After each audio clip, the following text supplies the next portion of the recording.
When my wife passed away, my son sold my house without my permission.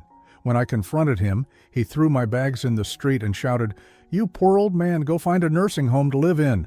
He didn't know I was the owner of the real estate agency that bought the house. Subscribe to the channel for more stories like this and comment the city you're watching from. I never thought the worst betrayal of my life would come from my own son, especially just 3 weeks after burying my Martha. The rain was beating against the kitchen window that Tuesday morning when I found the real estate documents scattered across the dining table. My hand shook as I picked up the sale agreement, the ink still fresh, the signatures already dried. Our house, the home Martha and I had shared for 35 years, had been sold without my knowledge, without my consent. "Jason," I called out, my voice cracking slightly. The sound echoed through the empty hallways where Martha's laughter used to fill every corner. My son appeared in the doorway, still in his pajamas at 11 in the morning, his hair disheveled and his eyes avoiding mine. At 33, Jason had never quite figured out how to stand on his own 2 feet, always relying on Martha's gentle nature and my reluctant support to bail him out of whatever mess he'd created. "What is this?" I held up the papers, my 61-year-old heart pounding so hard I could hear it in my ears. Jason straightened his shoulders, trying to project a confidence he'd never earned. "It's exactly what it looks like, Dad. I sold the house." The words hit me like a physical blow. I sank into Martha's favorite chair, the one where she used to sit every evening, reading her romance novels and humming softly to herself. "You sold our house? Without telling me?" "Your house," Jason scoffed, crossing his arms. "Mom's been gone for 3 weeks. You can't afford this place on your maintenance worker salary. I saved you from foreclosure." I stared at him, searching for any trace of the little boy I used to take fishing, the one who used to climb into our bed during thunderstorms.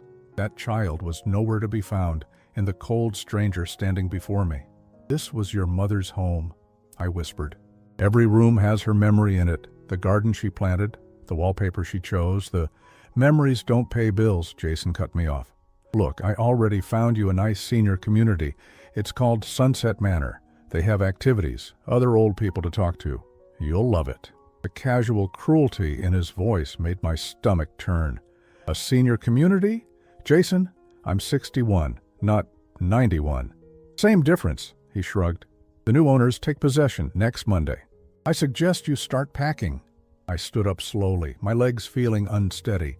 "And where exactly do you think I'm going to live until then?" "That's not really my problem anymore." Jason pulled out his phone, already dismissing me. "Maybe call one of your drinking buddies from the maintenance crew. I'm sure someone has a couch you can crash on." The words felt like ice water in my veins. This was my son, the boy Martha had loved more than her own life, talking to me like I was some stranger who had overstayed his welcome. "Jason, please, can we just sit down and talk about this? There has to be another way." "There is no other way," his voice exploded through the room. "You want to know the truth, Dad? I'm tired of pretending, tired of acting like I care about some old man who never amounted to anything. Mom's gone now, so I don't have to keep up the act anymore." Each word was like a knife twisting deeper. "The act?" "Yeah, the act. Pretending like I respected you. Pretending like I didn't see how Mom had to work 2 jobs just to keep this place afloat while you pushed mops for minimum wage. Do you have any idea how embarrassing it was to tell my friends what my father did for a living?" I felt something breaking inside my chest, something that had nothing to do with my aging heart. "Your mother never worked 2 jobs. She worked part-time at the library because she loved books, not because we needed the money. Whatever helps you sleep at night." Jason walked toward the front door, grabbing his keys from the hook. "I've got somewhere to be. Your stuff better be out of here by Sunday, or I'll have it removed." "Jason, wait." But he was already gone, the door slamming behind him with a finality that echoed through the suddenly too quiet house. I stood there in the living room, surrounded by 35 years of memories, feeling more alone than I had even in those first dark days after Martha's funeral. The silence was deafening. No more of Martha's gentle humming from the kitchen. No more of her soft footsteps on the hardwood floors. Just the ticking of the grandfather clock we'd bought for our 10th anniversary and the distant sound of traffic outside. I walked to the mantelpiece where our wedding photo sat in its silver frame.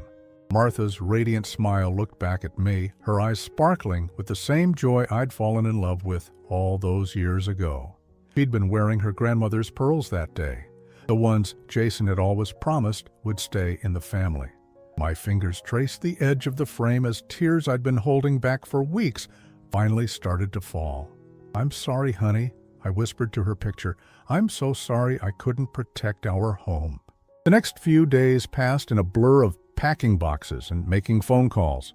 I tried reaching Jason multiple times, but every call went straight to voicemail.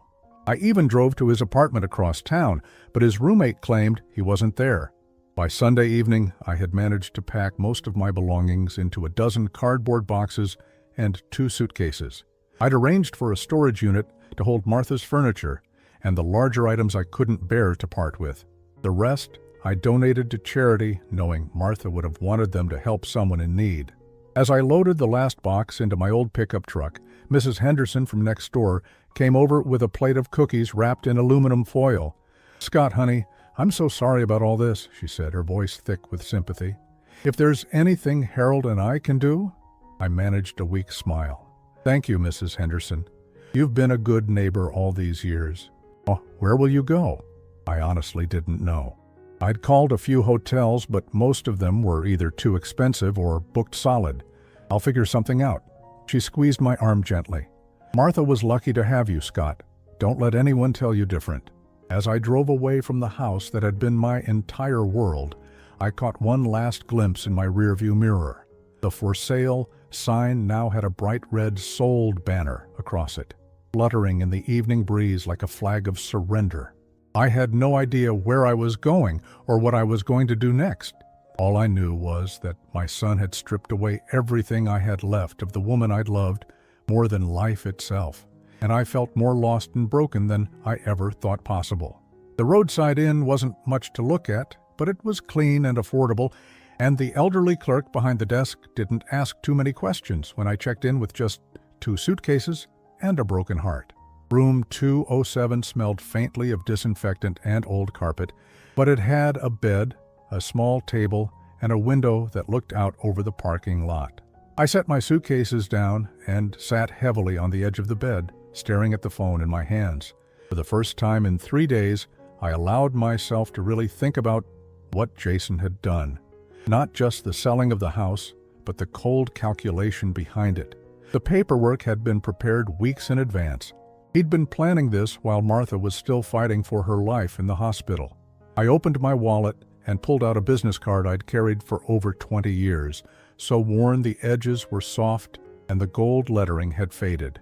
Scott Morrison, founder and CEO, Pinnacle Realty Group. My own business card, the one I'd never had the courage to show my son. I'd started Pinnacle Realty when Jason was just 8 years old, right after I lost my job at the manufacturing plant. Martha had been pregnant with what would have been our second child, but we lost the baby at 6 months. The grief and financial pressure had nearly destroyed us, but somehow we'd found a way to rebuild. I started small, buying distressed properties, fixing them up with my own hands and reselling them. Martha helped with the paperwork and the books, working late into the night at our kitchen table while Jason slept upstairs. Within 5 years, I had a small team. Within 10, I owned the largest real estate company in the Tri-County area. But I'd made a decision early on to keep my success hidden from Jason. I'd seen too many wealthy parents raise entitled children who never learned the value of hard work. So I maintained the fiction that I was just a maintenance worker, living modestly while secretly building an empire. Martha had understood.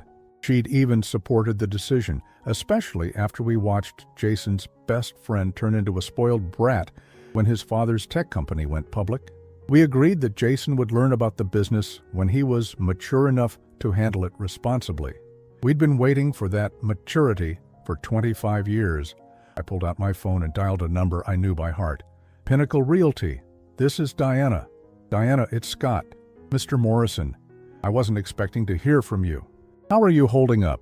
Diana had been my assistant for 12 years. She was one of only 3 people who knew I was taking time off to grieve, rather than simply being an absent boss. "I'm managing," I said. which wasn't entirely true. Diana, I need you to pull a file for me, a recent sale, 317 Oak Street. I heard the sound of typing on her computer. Oak Street, yes, here it is. Sold last Friday to Pinnacle Acquisitions for $230,000.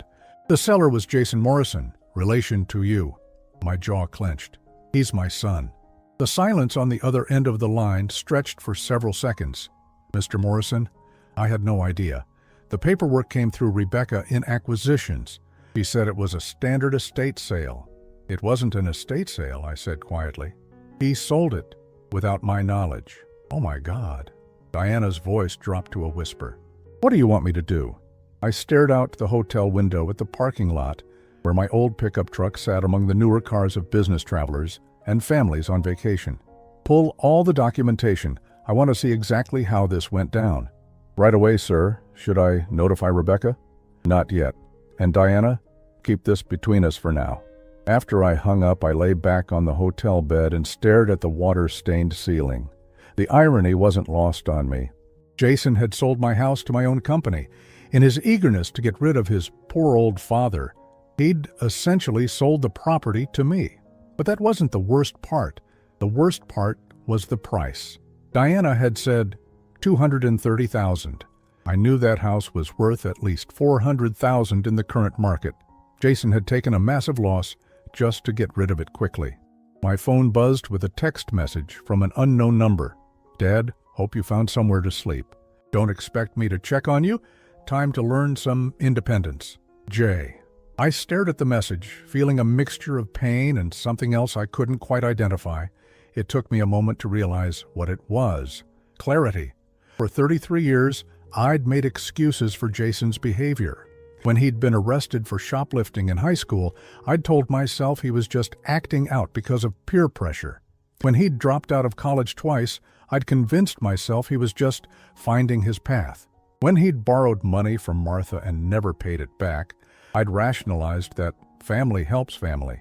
But sitting in that hotel room, holding his cruel message, I finally saw the truth. Jason wasn't lost or confused or going through a difficult phase. He was exactly who he'd chosen to be, a man who saw other people, even his own father, as resources to be exploited and discarded when no longer useful. I scrolled through my contacts until I found Rebecca from Acquisitions. She picked up on the second ring. Rebecca, this is Scott Morrison. Mr. Morrison? She sounded surprised. I thought you were taking extended leave. I am, but I need to ask you about a recent acquisition. 317 Oak Street. Oh yes, that was an interesting case. The seller seemed very eager to close quickly. Didn't even negotiate when we offered below market value. Honestly, it felt almost too easy. Tell me about the seller. Jason Morrison. Claimed to be settling his deceased mother's estate. He had all the paperwork in order, power of attorney, death certificate, the works. We verified everything with the county records office. I closed my eyes. What kind of power of attorney? Financial power of attorney dated 6 months ago. Signed by both parents, witnessed and notarized. It gave him full authority to handle all financial matters in case of incapacitation or death. The document Martha had insisted on signing when her cancer diagnosis came back. She'd been so worried about me having to handle everything alone if something happened to her. We'd both signed identical papers, giving each other and Jason emergency authority over our affairs.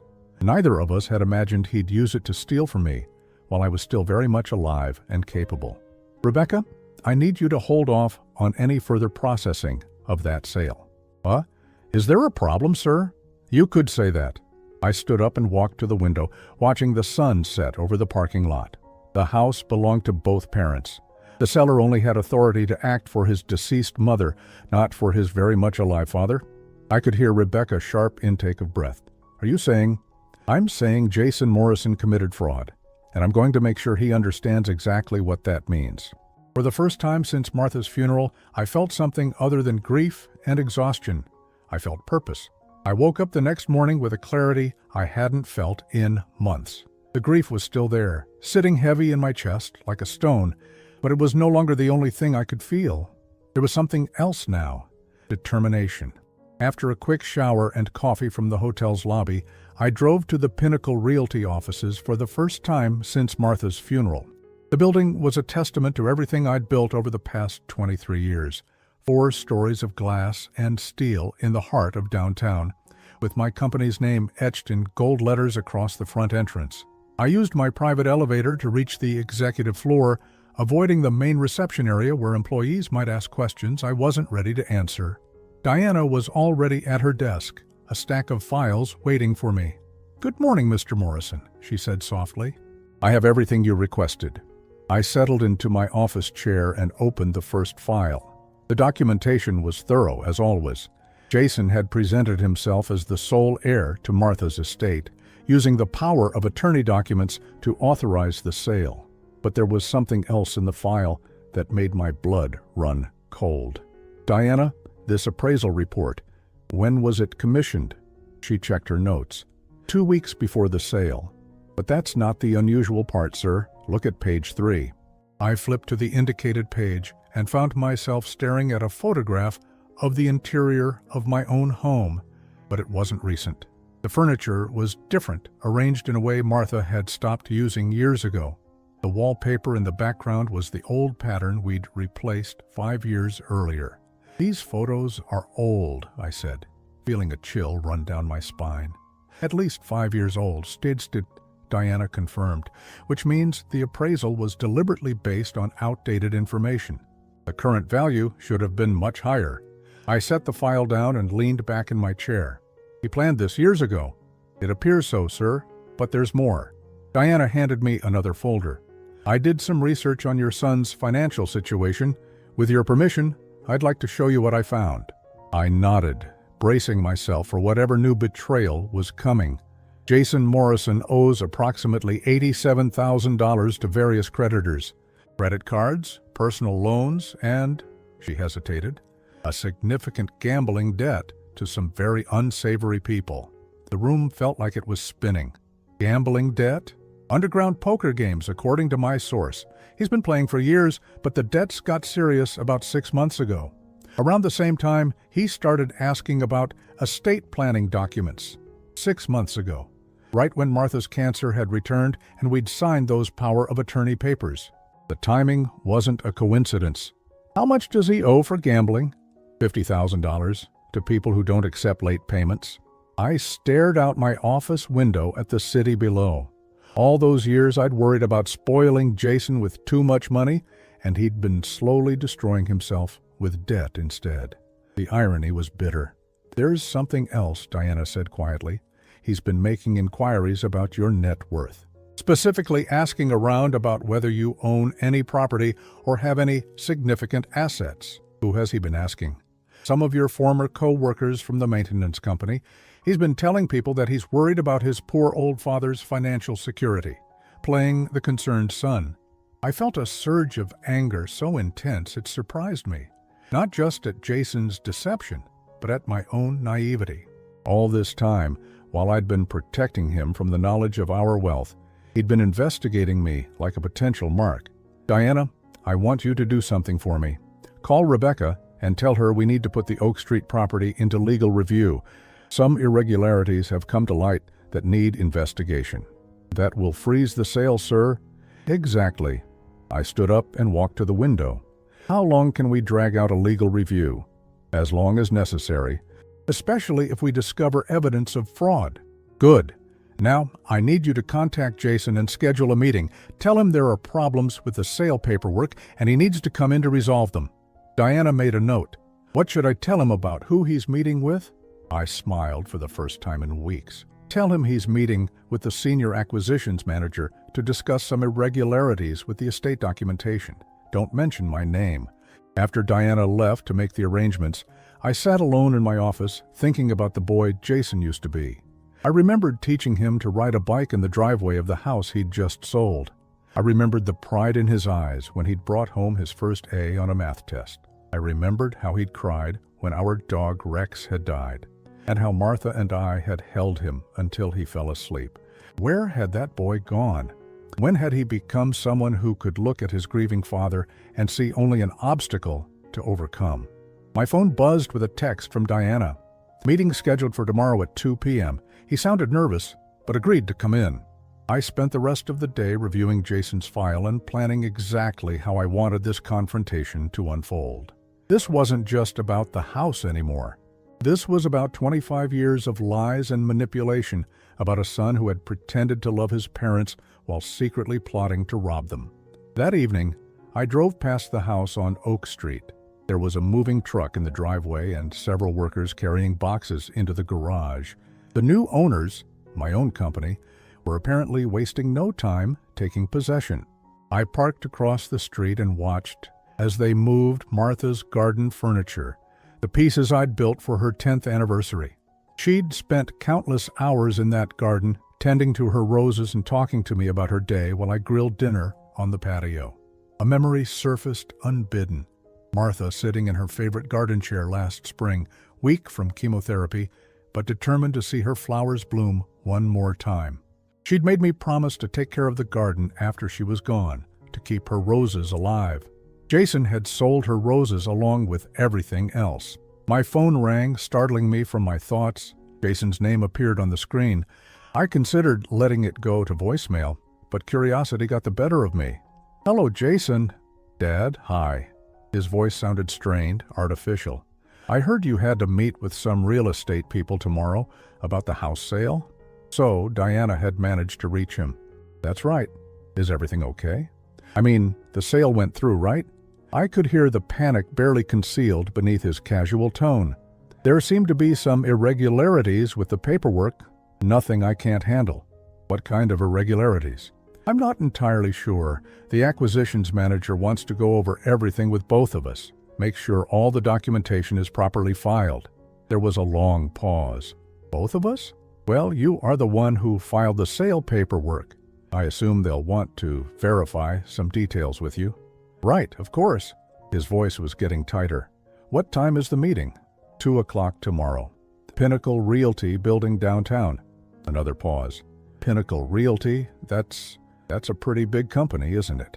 I smiled grimly. "One of the largest in the state, I believe." "And they're the ones who bought the house?" "Through one of their acquisition subsidiaries, yes." I could practically hear the wheels turning in his head. He'd probably assumed he was dealing with some small-time investor, not a major real estate corporation with teams of lawyers and investigators. "Dad, maybe I should call a lawyer, just to be safe." "That's up to you, son, though I can't imagine why you'd need a lawyer if everything was done properly." The silence stretched so long I thought he might have hung up. Finally he spoke, his voice barely above a whisper. "I'll see you tomorrow." After he hung up, I sat in my truck for another hour, watching the workers finish loading Martha's belongings into storage containers. Tomorrow Jason would discover that his elaborate scheme had been built on a foundation of lies. Tomorrow he would learn that the father he'd dismissed as a poor maintenance worker controlled an empire worth more than he could have imagined. Tomorrow the real game would begin. But tonight I allowed myself to grieve, not just for Martha, but for the son I'd thought I knew, the son who had never really existed at all. I arrived at the office an hour early the next day, wanting everything to be perfect for what was about to unfold. Diana had prepared a conference room on the 3rd floor, neutral territory that wouldn't immediately reveal my position in the company. I wanted Jason to discover the truth gradually, layer by devastating layer. At exactly 2 o'clock, Diana escorted Jason into the conference room. I was already seated at the far end of the polished mahogany table, wearing a simple button-down shirt and khakis, the same kind of clothes I'd worn to every parent-teacher conference and school event for 33 years. Jason looked nervous, but was trying to hide it. He'd dressed up for the occasion, wearing what I recognized as his one good suit, the one Martha had bought him for job interviews he'd never quite managed to land. "Dad?" Jason looked confused as he entered the room. "What are you doing here?" "I was invited," I said simply, gesturing to the chair across from me. "Please sit down." Diana remained standing near the door. "Mr. Morrison, this is Jason Morrison, the seller we discussed. Jason, this is Scott Morrison, our senior consultant, handling the review of your transaction." I watched Jason's face carefully as the name registered. Morrison, the same last name. but it was such a common name that I could see him dismissing it as coincidence. "Thank you, Diana. That will be all for now." After she left, closing the door behind her, Jason shifted uncomfortably in his chair. "So, what exactly is the problem with the sale?" I opened the file in front of me, taking my time to review the first page. "Well, Jason, it seems there are several irregularities that need to be addressed. First, let's talk about the power of attorney documents you used to authorize this sale. What about them? Everything was properly notarized and filed." "That's true. However, the power of attorney only gave you authority to act on behalf of your deceased mother, Martha Morrison. It didn't give you any authority over your father's half of the property." Jason's face went pale. "My father's half?" "Yes. According to the county records, the property was owned jointly by Martha Morrison and Scott Morrison as tenants by the entirety, which means both parties had to consent to any sale." I looked up from the file, meeting his eyes directly. "Your father never consented to this sale.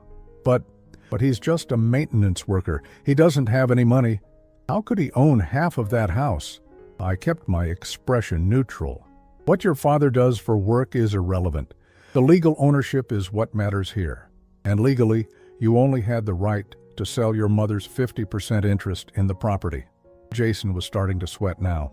I could see small beads of perspiration forming on his forehead, despite the air conditioning in the conference room. "This has to be some kind of mistake," he said, his voice rising slightly. "I've lived in that house my whole life. My father never said anything about owning it. Many people don't discuss their financial arrangements with their children," I replied calmly. "But the deed doesn't lie. Would you like to see a copy?" I slid a document across the table.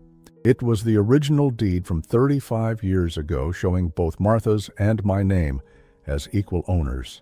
Jason stared at it for a long moment, his hands shaking slightly. "What does this mean for the sale?" "Well, that depends on several factors.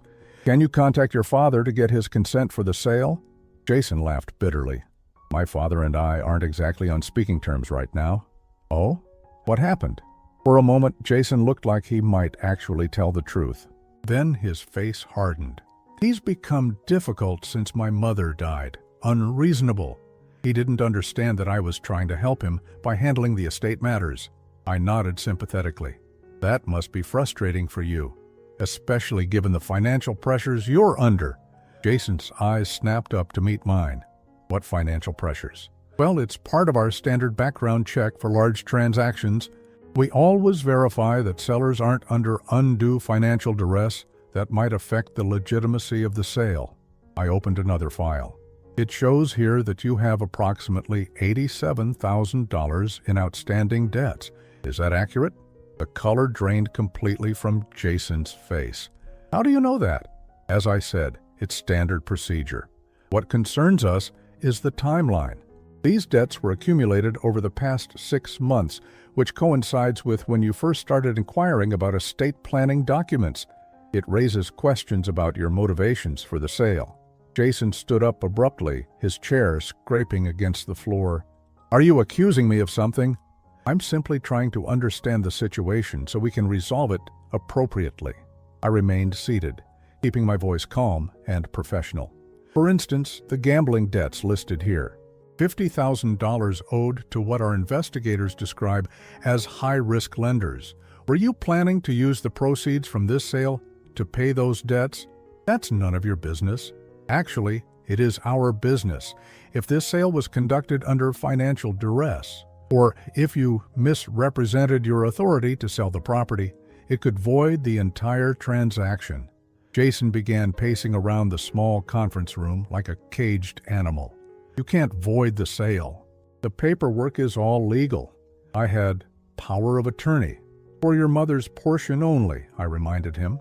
"And there's another issue we need to discuss. The appraisal report you provided." I opened yet another file, this one containing the photographs that had been used to establish the property's value.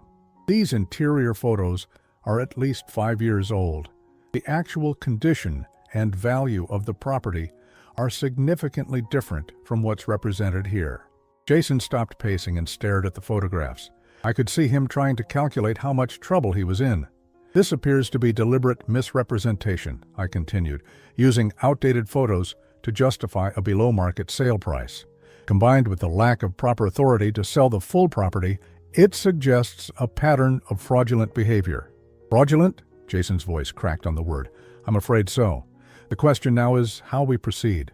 Pinnacle Realty could simply void the sale and pursue legal action for fraud. Or, I paused, letting the word hang in the air. Or what? Or we could work together to find a solution that addresses everyone's concerns. But that would require full cooperation from you and your father. Jason slumped back into his chair, his head in his hands. My father hates me right now. There's no way he's going to cooperate with anything. What exactly did you do to make him hate you? For a moment I thought he might actually confess. His shoulders shook slightly, and I could see the weight of his actions finally hitting him. But then he looked up, and his expression hardened again. I told him the truth about his situation. That he couldn't afford to keep living in that house on his income. He didn't want to hear it. The casual cruelty of the lie took my breath away. Even now, even with his entire scheme unraveling around him, Jason couldn't bring himself to admit what he'd really done. I see, I said quietly. And where's your father living now? I don't know. Some hotel, I think. Like I said, we're not talking.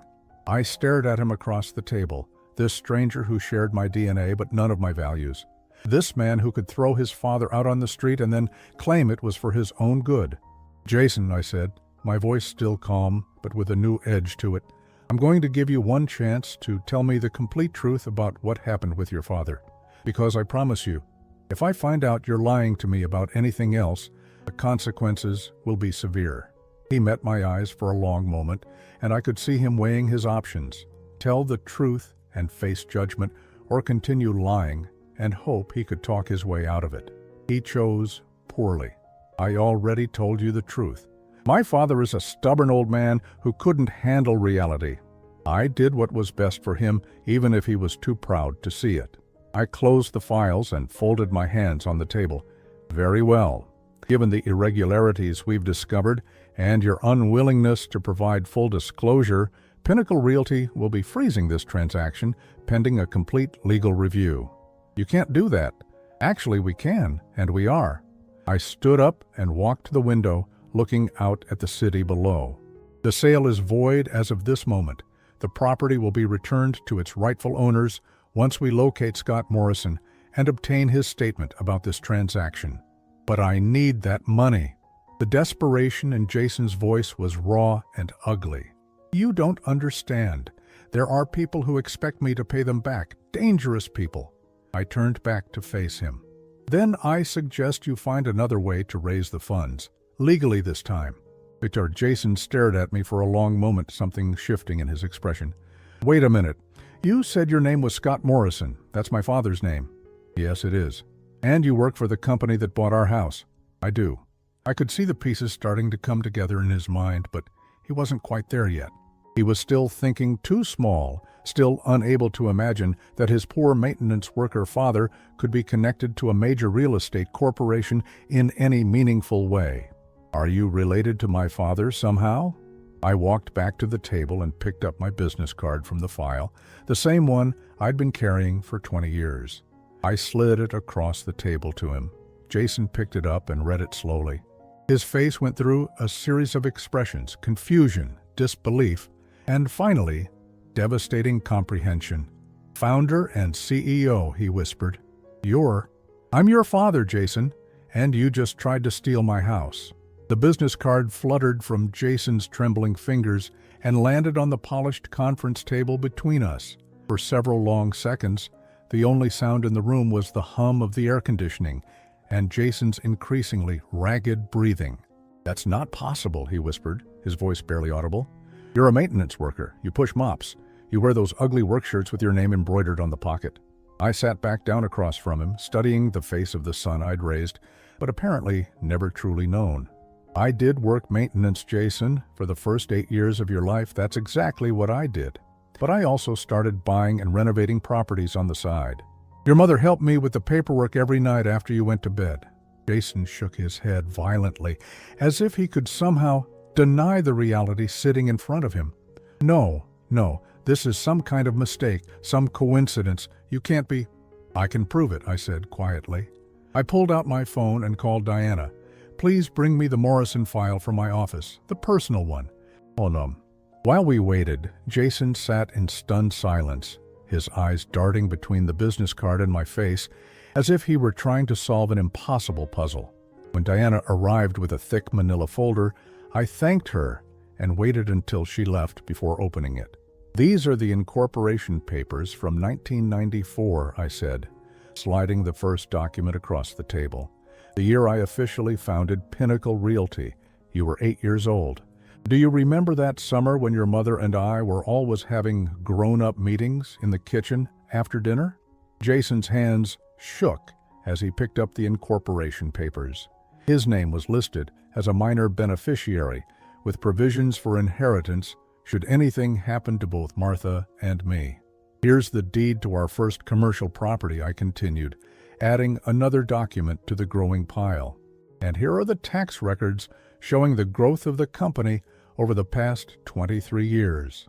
Each document I placed in front of him was another nail in the coffin of his worldview.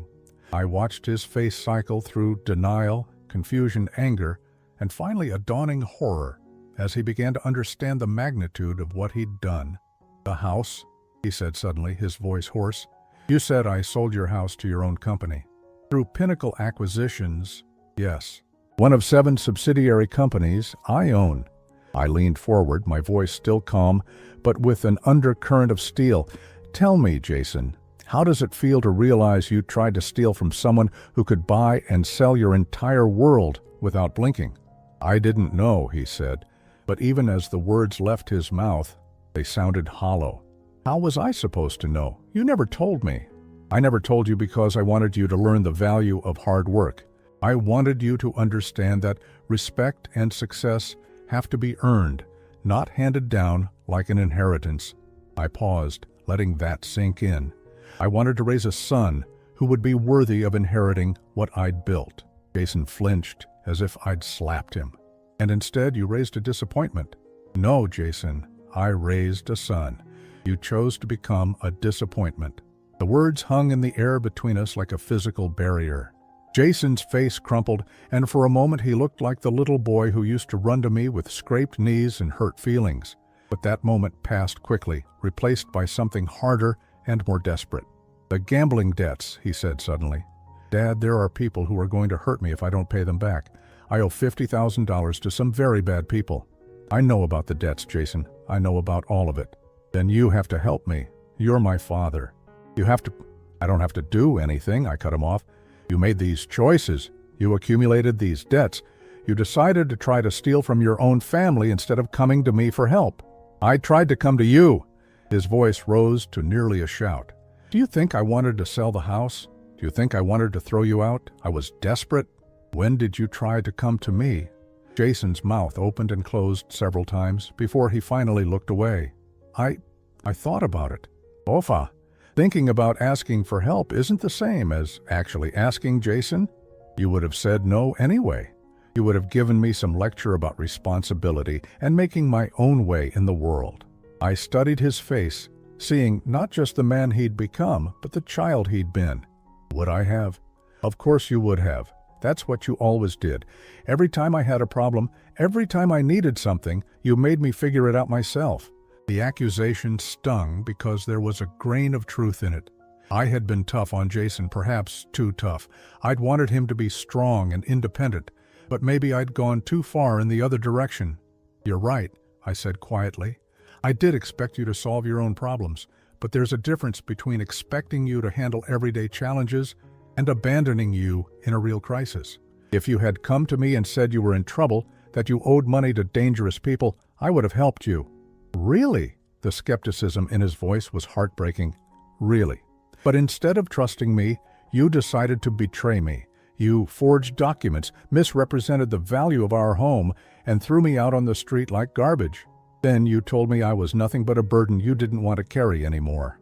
Jason winced with each accusation, but he didn't deny any of them. "The worst part," I continued, "isn't what you did to me. It's what you did to your mother's memory.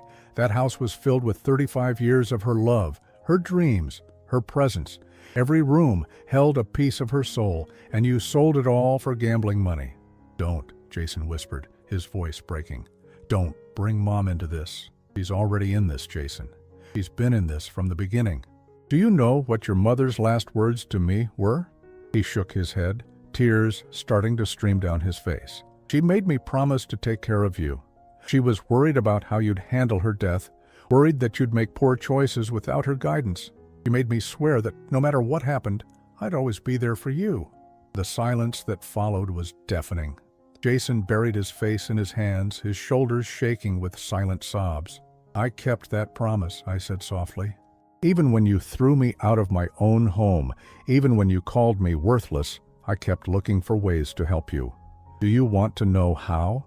Jason looked up, his eyes red and swollen. I could have had you arrested the moment I discovered what you'd done. Fraud, elder abuse, theft. You'd be looking at serious prison time. Instead, I arranged this meeting to give you a chance to make things right. What do you want me to do? He asked, his voice barely a whisper. I stood up and walked to the window again, looking out at the city I'd spent decades building my business in. I want you to tell me the truth about everything. I want you to acknowledge what you did and why you did it, and then I want you to decide who you want to be going forward. I don't understand. I turned back to face him. You have two choices, Jason. You can continue being the man who throws his father out on the street and steals his mother's memory for gambling money. Or you can start becoming the man your mother believed you could be. And if I choose the second option, then we work together to solve your problems. I pay off your debts, you get help for your gambling addiction, and you earn back the right to call yourself my son. And if I choose the first option? I met his eyes directly, making sure he understood the gravity of what I was about to say. Then I pressed charges for fraud and elder abuse. You go to prison, and I never see you again. Jason stared at me for a long moment, processing the ultimatum. That's not really a choice. Of course it is. It's the choice between easy and right, between selfishness and responsibility, between the man you've been and the man you could become. I paused. It's the choice your mother trusted you to make. For several minutes, Jason sat in silence, staring at the business card on the table. I could see him wrestling with something internal, some fundamental decision about who he wanted to be. Finally, he looked up at me with something I hadn't seen in his eyes for years, genuine remorse. Dad, he said, his voice shaking, I'm sorry. I'm so sorry for everything. It was a start, but I needed to know it was real. 6 months later, I stood in the kitchen of the house on Oak Street, watching the morning sun stream through the windows Martha had chosen so carefully all those years ago. The familiar sounds of home surrounded me, the gentle hum of the refrigerator, the tick of the grandfather clock in the hallway, the whisper of wind through the oak tree in the backyard. But something was different now. The house felt peaceful in a way it hadn't in years, maybe decades. There was no underlying tension, no walking on eggshells, no constant worry about what crisis Jason might create next. The legal process of reclaiming the property had been surprisingly straightforward once I'd presented the evidence of fraud to the district attorney. Jason had cooperated fully, providing detailed confessions about how he'd planned and executed the scheme. His willingness to take responsibility had been the first step toward rebuilding something that might eventually resemble a father-son relationship. He was currently 3 months into a court-mandated gambling addiction program and working his first honest job in years as an entry-level property inspector for Pinnacle Realty. I'd insisted he start at the bottom, earning minimum wage like any other new employee. He was living in a modest apartment across town and attending weekly counseling sessions to address what the therapist called entitlement issues and emotional immaturity. It wasn't the relationship I'd once dreamed of having with my son, but it was honest. And after 33 years of lies and manipulation, honesty felt like a precious gift. I walked through the house slowly, remembering the living room where Martha used to curl up with her books on rainy afternoons, the dining room where we'd hosted countless family dinners back when Jason still came home for holidays, The kitchen where she'd taught me to cook her grandmother's recipes, laughing at my clumsy attempts to knead bread dough. But as I moved through these memory-filled spaces, I realized something that surprised me. I didn't want to live here anymore. This house belonged to Martha and me together. Without her presence filling the rooms with laughter and warmth, it felt more like a museum than a home. I loved it. I would always treasure the memories it held, but it wasn't where I wanted to spend the rest of my life. The decision had been growing in my mind for weeks, ever since I'd had the locks changed and officially reclaimed possession. I could maintain this house as a shrine to the past, or I could honor Martha's memory by moving forward with my life. I knew what she would have wanted me to choose. That afternoon, I called Diana and asked her to arrange a meeting with Rebecca from our acquisitions department. When she arrived at the house an hour later, I was sitting on the front porch, a cup of coffee growing cold in my hands. "Mr. Morrison," Rebecca said, climbing the porch steps with a curious expression. "Diana said you wanted to discuss something urgent?" "I want to sell this house," I said simply. Rebecca blinked in surprise. "Sir, but you just went through all that legal trouble to get it back." "I did, and now I want to sell it properly this time. Fair market value, legitimate buyer, clean transaction." "May I ask why?" I gestured to the empty rocking chair beside me, the one where Martha used to sit every evening, watching the neighborhood children play in the street. This house was perfect for the life I had with my wife, but that life is over now, and I need to build a new one. Rebecca nodded slowly, understanding dawning in her eyes. "Do you have any specific requirements for the buyer?" "Just one. I want it to go to a young family. Someone who will fill these rooms with laughter again, who'll plant new flowers in Martha's garden, and make new memories in these walls." 2 weeks later, I signed the sale papers in the same conference room where I'd confronted Jason. The buyers were a couple in their early 30s with twin 2-year-old daughters. When they'd toured the house, I'd watched their faces light up as they imagined their girls playing in the backyard, learning to ride bikes in the driveway, growing up surrounded by the love that Martha and I had built into every corner of that home. The sale price was fair, $420,000, nearly double what Jason had tried to steal it for. But the money wasn't what mattered. What mattered was knowing that the house would once again be filled with the kind of joy Martha had always believed it deserved. With the sale complete, I turned my attention to the next chapter of my life. I'd been thinking about retirement for years, but had always put it off because I couldn't imagine what I'd do with myself. Now, suddenly, I could see possibilities I'd never considered before. I found a smaller house on the other side of town, a comfortable ranch-style home with a modest garden and a view of the lake where Martha and I used to take weekend walks. It was peaceful without being isolated, close enough to my office that I could still oversee Pinnacle Realty, but far enough from the old neighborhood that I wouldn't be constantly haunted by memories. The process of downsizing forced me to confront 35 years of accumulated possessions. I kept the things that mattered: Martha's jewelry, our wedding album, the quilt her grandmother had made, the wooden rocking chair where she'd nursed Jason as a baby. Everything else I either donated or gave away. The rocking chair was the hardest decision. It held so many memories of Martha singing lullabies, reading bedtime stories, comforting a sick child. But in the end, I decided to give it to Jason. He cried when I brought it to his apartment. Not the manipulative tears I'd seen so many times before, but genuine emotion at being trusted with something so precious. "Are you sure about this, Dad?" he asked, running his fingers along the smooth wooden armrests. "This was Mom's favorite chair." "It was," I agreed. "And someday, when you're ready, when you've proven that you can be the man she believed you could become, maybe you'll have a family of your own to use it with." It was the closest thing to forgiveness I was ready to offer, and Jason understood that. He didn't ask for more than I was prepared to give.